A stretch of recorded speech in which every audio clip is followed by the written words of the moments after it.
Welcome to Missing Chronicles, where we delve into the heartbreaking and enigmatic mysteries surrounding disappearances. Here, we will immerse ourselves in the world of unsolved cases, thrilling search efforts, and intricate journeys.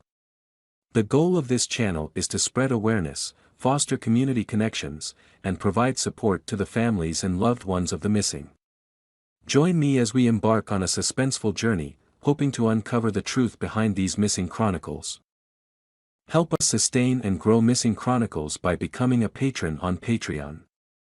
Your contribution ensures that we can continue our investigations, share compelling stories, and work towards a world where no one is forgotten. Join us in making a lasting impact today. The mysterious disappearance of the Yuba 5, unraveling a decades-old enigma. This incident occurred over 4 decades ago and continues to baffle investigators and researchers. It revolves around the enigmatic story of the Yuba 5, Gary Mathias, Jack Hewitt, Jack Madruga, Theodore Whiter, and William Sterling. These 5 men, known as the boys by their loved ones, were good friends who shared a deep bond. However, their story took a dark and mysterious turn that has left the world puzzled and searching for answers. Let's delve into the background of these individuals. Gary Mathias, 25 years old at the time, hailed from Olivehurst, California, and lived with his parents.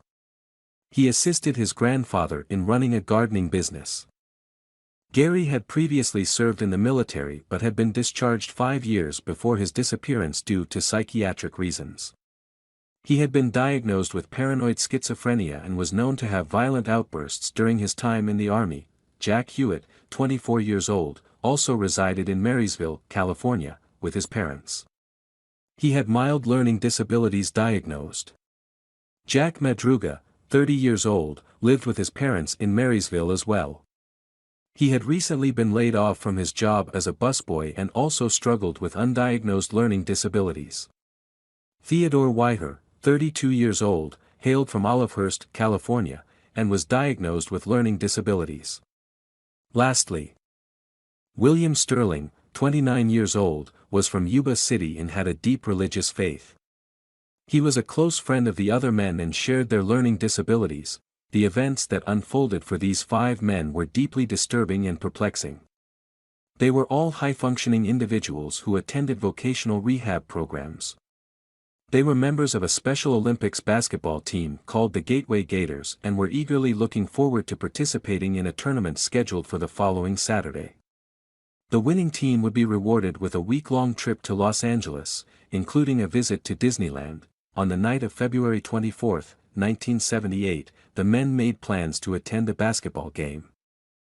They all got into Jack Madruga's 1969 Mercury Montego and drove approximately 50 miles to the game location.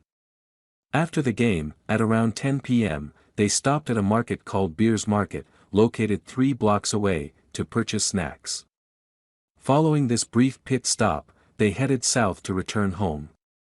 Little did anyone know that this would be the last time they were seen together and the last time their actions would make any logical sense. The next morning, the men were reported missing by their families. This raised immediate concern as it was completely out of character for them not to return home after being out together. They were known to always come back without any issues. Their families and friends grew increasingly worried, especially considering the excitement the men had expressed about the upcoming basketball game they had now missed. A man named Joel Jones inadvertently became entwined in this perplexing narrative. Jones was driving on a mountain road near Rogers Cow Camp in the Plumas National Forest. He was checking the weather conditions to determine if it was suitable for a family trip the following day. Unfortunately, as he continued his journey, snowdrifts impeded his progress, eventually forcing him to stop. As he stepped out of the car and attempted to push it, he was struck by severe chest pains, realizing he was experiencing a heart attack. In a state of panic, Jones returned to his car, desperately contemplating his next move. It was during this tumultuous moment that he noticed 2 sets of headlights, one of which belonged to a pickup truck. Hoping to flag them down and receive help, Jones exited his vehicle and screamed for assistance. However, his pleas went unanswered. He later recounted seeing a group of individuals, including men, a woman, and a baby, walking away from him. They ignored his desperate calls for help, leaving Jones feeling abandoned and alone on that isolated mountain road. Hours passed, and Jones, still stranded in his car, noticed what he described as flashlights in the distance. Yet, when he ventured outside in search of aid, he found no one and received no response to his calls. Realizing time was running out and desperate for help, Jones made the difficult decision to walk down the mountain road, hoping to reach a location approximately 8 miles away where he might find assistance. As he made this treacherous journey, he stumbled upon Jack Madruga's 1969 Mercury Montego parked on the side of the road. Jones paid little attention to it at the time, not realizing the significance it would later hold. The following morning, the men's disappearance became a full-fledged search effort. However, a massive storm descended upon the area, dropping over 9 inches of snow on the mountain. The search became perilous, with search and rescue teams facing dangerous conditions and nearly losing members themselves. Despite their dedicated efforts, the search turned up empty, leaving law enforcement baffled and the families distraught. 4 months later, on June 4, 1978, a breakthrough occurred. A small group of motorcyclists stumbled upon a deserted Forest Service trailer camp near the end of the road. As they approached, they detected a putrid, nauseating odor permeating the air. Investigating further, they made a chilling discovery.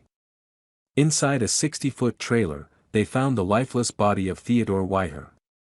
He was frozen to death, lying on a bed with 8 sheets pulled over his body and tucked around his head. Strangely, his shoes were missing, but his nickel ring, gold necklace, and wallets were found untouched on a nearby table. A gold Watson watch was also discovered, missing its crystal, although it did not belong to any of the men. Theodore, who had disappeared weighing 200 pounds, had lost 100 pounds by the time he was found. His feet were severely frostbitten, indicating a prolonged struggle for survival. It appeared that he had lived inside the trailer for an estimated 8 to 13 weeks, enduring extreme hardship and isolation. The trailer, situated around 19.5 miles from the car, raised numerous questions. How did Theodore manage to reach the trailer? Did he travel there alone, or did the other men accompany him at some point? If so, did they perish in the harsh conditions before reaching the safety of the trailer?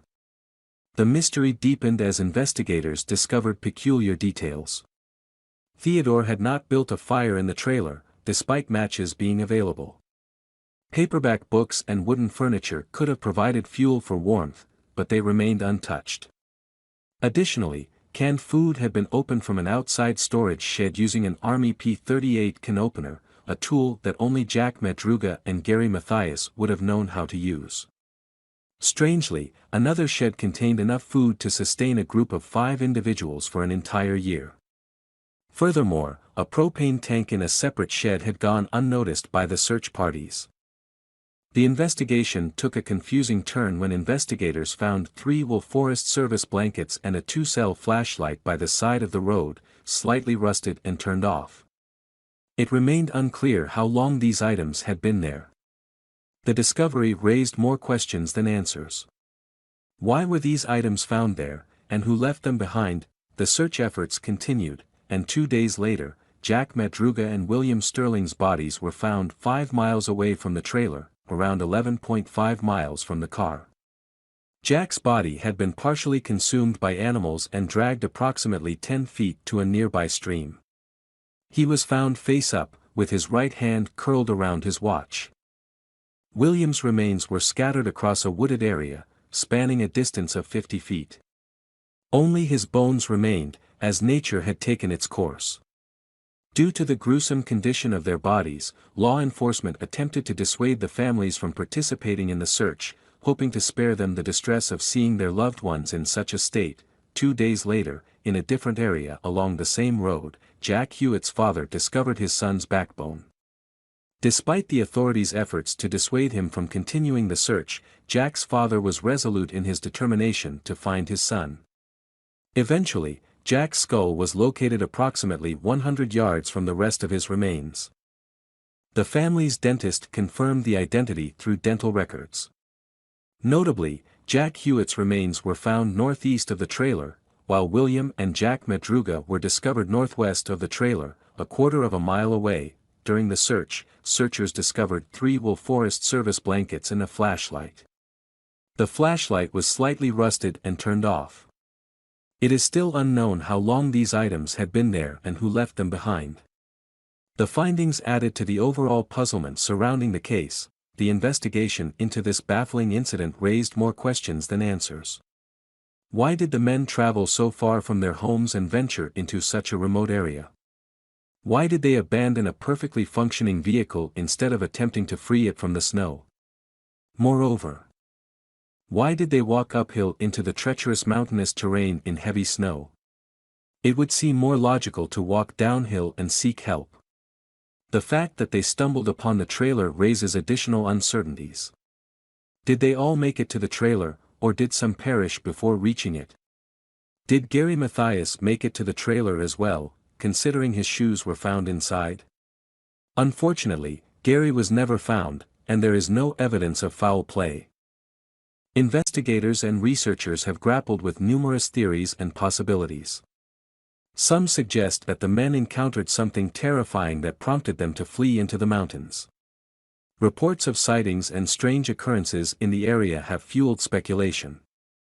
Others propose that Gary may have persuaded the group to head toward Forbes Town, a location between Chico and the mountain road, to visit a friend.